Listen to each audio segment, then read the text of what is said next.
Taxi డ్రైవర్లకు కేంద్ర ప్రభుత్వం గుడ్ న్యూస్ చెప్పింది. ప్రస్తుతం నగరాలు, పట్టణాలు ఎక్కడికి వెళ్లాలన్నా ప్రజలు బైక్, ఆటో, కార్ బుక్ చేసుకుని వెళ్తున్నారు. ఇందుకోసం ఓలా, ఊబర్, ర్యాపిడో వంటి టాక్సీ సంస్థలను బుక్ చేసుకుంటున్నారు. ఈ సంస్థలు భారీగా లాభాలు తీసుకుని డ్రైవర్లకు తక్కువ చెల్లిస్తూ ప్రయాణికుల నుంచి మాత్రం ఎక్కువ డబ్బులు తీసుకుంటున్నాయి. అయితే ఇలాంటి ఆగడాలకు చెక్ పెట్టేందుకు కేంద్ర ప్రభుత్వం సిద్ధమైంది. ఓలా, ఊబర్ వంటి తరహాలో కేంద్ర ప్రభుత్వం త్వరలో సహకార టాక్సీ పేరుతో కొత్త టాక్సీ సర్వీస్ తీసుకురానుంది. టాక్సీ డ్రైవర్ ఎక్కడా ఎలాంటి కమిషన్ చెల్లించాల్సిన అవసరం లేకుండా ప్రభుత్వమే ఈ సర్వీస్ ను నడిపించనుంది. టాక్సీ డ్రైవర్ ఎక్కడా ఎలాంటి కమిషన్ చెల్లించాల్సిన అవసరం లేదన్నారు. ప్రభుత్వం నిర్ణయంతో టాక్సీ డ్రైవర్లకు లాభాల పంట పండనుంది.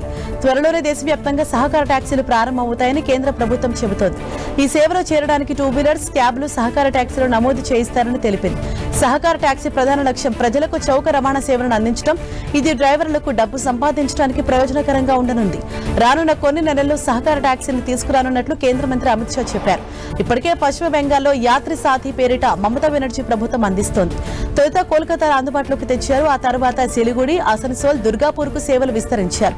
కర్ణాటకలో ఆటో, క్యాబ్ యూనియన్లు కలిసి నమ్మ యాత్రి పేరిట ఓ యాప్ ను తీసుకొచ్చాయి. ఇందులోని లాభాలు డ్రైవర్లకే చెందుతాయి. సహకార టాక్సీ కూడా ఇలానే పనిచేయనుంది.